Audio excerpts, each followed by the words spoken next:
अस्सलाम वालेकुम दोस्तों, मैं हूं हमजा खान और आप देख रहे हैं इशारा टीवी। आज हम चार्ली चैपलिन की जिंदगी के चंद हकाइक के बारे में जानेंगे। चार्ली चैपलिन 1889 से 1977 तक एक अंग्रेजी फिल्म साज था जिसने अपनी ही फिल्में लिखी, अदाकारी की और हदायतकारी की। तो इसका लिटिल ट्रम्प का किरदार एक मशहूर कॉमेडी तख्लीक थी। चार्ली चैपलिन बिलाशुबा एक खामोश फिल्मी दौर का सबसे मकबूल अदाकार था। चार्ली चैपलिन का पूरा नाम सर चार्ली स्पेंसर चैपलिन टाइट ऑफ द ब्रिटिश एम्पायर था।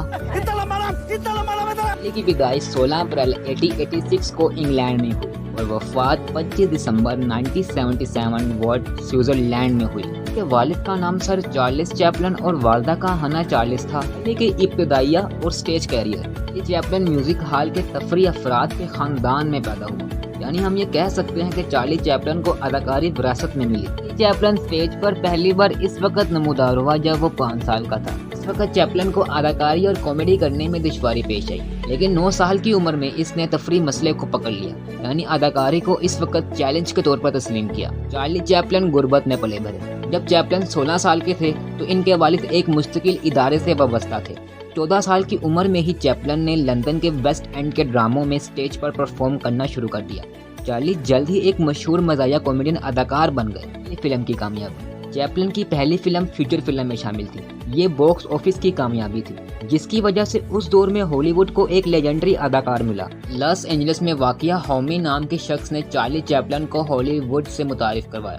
फिर इसका स्टारडम यानी करियर मसलसल बढ़ता रहा। 1918 से 1922 की फिल्मों के लिए फर्स्ट नेशनल इंडस्ट्री में चले गए। कि इस दौर की यादगार फिल्मों में से पहली जंगे अजीम की फिल्म शोल्डर आर्मस थी, जिसने लिटिल ट्रम्प को खंदकों में रखा। 1921 में रिलीज होने वाली द किड चैपलिन की 68 मिनट की अब तक की सबसे तवील फिल्म थी, यानी इस दौर में सबसे तवील फिल्म 68 मिनट चार्ली चैपलिन की थी। और इस फिल्म में चाइल्ड स्टार जैकी गोगन भी शामिल थे। 1922 में फर्स्ट नेशनल के साथ अपने मुआहिदों के इख्तिताम पर चार्ली चैपलिन एक आज़ाद प्रोड्यूसर बन गए, यानी चैपलिन फिल्म प्रोड्यूस करने का हुनर भी रखते थे। इससे मुस्तकबिल के फिल्म साजों के लिए अपने काम पर फनकाराना कंट्रोल हासिल करने की बुनियाद रखी, यानी वो अपने जैसे बेहतरीन फनकार बना जाते थे। दोस्तों, फिर दी गोल्ड रश 1925 में रिलीज हुई।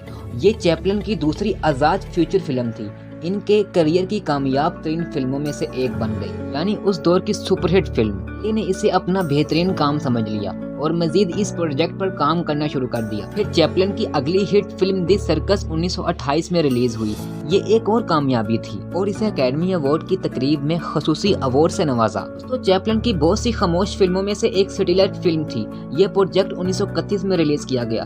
चैपलिन की दूसरी खामोश फिल्म 1936 में मॉडर्न टाइम के नाम से रिलीज की गई। दोस्तों, इन दोनों फिल्मों में सूती असरात और म्यूजिकल स्कोर के साथ साथ एक गाना भी शामिल था, जो कि बेहुदा अंदाज में गाया गया था। चैपलिन की इन फिल्मों ने काम की जगह ऑटोमेशन के खतरात की बुनियाद सियासी तबसरात ने कुछ नाजरीन की तनकीद को जन्म दिया। इस फिल्म में चैपलिन की जिस्मानी कॉमेडी की तारीफ की गई और साथ ही इस फिल्म के गाने पर माहिरीन की जानिब से खासी तनकीद का सामना करना पड़ा। दोस्तों, फिर देखते देखते मुतनाज़े बढ़ते गए और कम ही मकबूलियत होती चली गई। ये 1940 की दिहाई चार्ली चैपलिन के कैरियर की सबसे मुतनाज़ा दिहाइयों में से एक बन गई। आगाज दूसरी जंग अज़ीम से पहले यूरोप में एडोल्फ हिटलर और बेनिटो मुसोलिनी के सियासी इक़्तिदार में आने के बारे में इनके वसी तनाज़ा से हुआ। द ग्रेट डायरेक्टर चैपलिन की सबसे वाज़िया सियासी फिल्म थी। चैपलिन का यह ख्याल था कि हिटलर पर हंसाना जरूरी है, लेकिन कुछ सामाईन इससे मुत्तफिक नहीं थे और ये फिल्म भी इसके मुतनाज़े का शिकार बन गई। इस फिल्म में दोस्तों चैपलिन के एक टुकड़े का भी बोल था, यानी पूरी खामोश फिल्म में एक ही अदायगी चैपलिन ने की थी। लेकिन फिर भी नाकदरीन के साथ कामयाब फिल्म दी ग्रेट डायरेक्टर ने बेहतरीन तस्वुर और बेहतरीन अदाकार समेत 5 अकेडमी अवार्ड हासिल किए। चार्ली चैपलिन ने अपनी जिंदगी में चौथी शादी 18 साल ओना ओलिन के साथ की, जो कि मशहूर ड्रामा निगार यूजीन ओनील की बेटी थी। चैपलिन इस वक्त 54 साल का था, लेकिन इसे यह लगता था कि दोनों को अपने साथी मिल गए हैं। चार्ली की मौत तक ये जोड़ा शादी जुदा रहा और इनके एक साथ 8 बच्चे भी थे। चार्ली कुछ सियासी तनाज़ों की वजह से फिल्म इंडस्ट्री से काफी अरसा दूर रहा, लेकिन चार्ली आखिरकार 1947 में फिल्मी स्क्रीनों पर वापस आए और मिनिस्टर वर्डिक्स नामी ब्लैक कॉमेडी फिल्म रिलीज की। फिल्म की कहानी एक बेरोजगार क्लर्क के बारे में जो अपनी कफालत के लिए बेवाओं से शादी करता है और बाद में इन्हें कत्ल कर देता है, लेकिन ये फिल्म भी शदीद तनकीद का बाइस बनी। और दोस्तों, यूरोपीय कामयाबी के बावजूद चैपलिन की फिल्म टाइमलाइट को अमेरिका में मुखालफाना पजीराई मिली। चैपलिन 20 साल तक अमेरिका वापस नहीं गए। फाइनल फिल्म और अमेरिका वापसी। तो तो चार्ली चैपलिन की आखिरी film a countess from Hong Kong 1967 में सामने आई। एक रोमानवी कॉमेडी थी।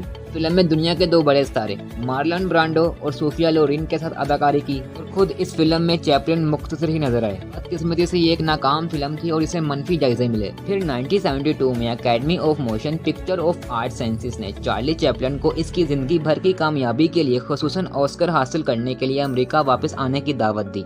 चैपलिन ने इब्तदाई तौर पर हिचकिचाते हुए फिर इसने वापस आने का फैसला किया और अकेडमी अवार्ड्स की तकरीब में 12 मिनट की स्टैंड अप ओवेशन हासिल की, क्योंकि आज तक किसी भी बड़े अदाकार को इतनी बड़ी स्टैंड अप ओवेशन नहीं मिली। चार्ली चैपलिन की यूथ को नसीहत, सादगी हासिल करना एक मुश्किल चीज़ है। जिंदगी शानदार हो सकती है अगर आप इससे खौफजदा ना हो। तखील का मतलब है बगैर काम कुछ नहीं। हंसी टांग है, राहत है, दर्द से निजात है। आए नामुमकिन के लिए कोशिश करें। हंसी के बगैर एक भी दिन ज़ाया होने वाला दिन है। इस दुनिया में कुछ भी मुस्तकिल नहीं, यहाँ तक कि हमारी मुश्किलात भी नहीं। जिंदगी बहुत अच्छी हो सकती है अगर लोग आपको अकेला छोड़ दें। चार्ली चैपलिन की एक दर्दनाक बात, मुझे बारिश में चलना बहुत पसंद है, वो इसलिए कि लोग मेरे आंसू ना देख पाएं। मैं उम्मीद करता हूँ मेरी वीडियो आपको पसंद आई होगी। सब्सक्राइब कर देना, आपको अफसोस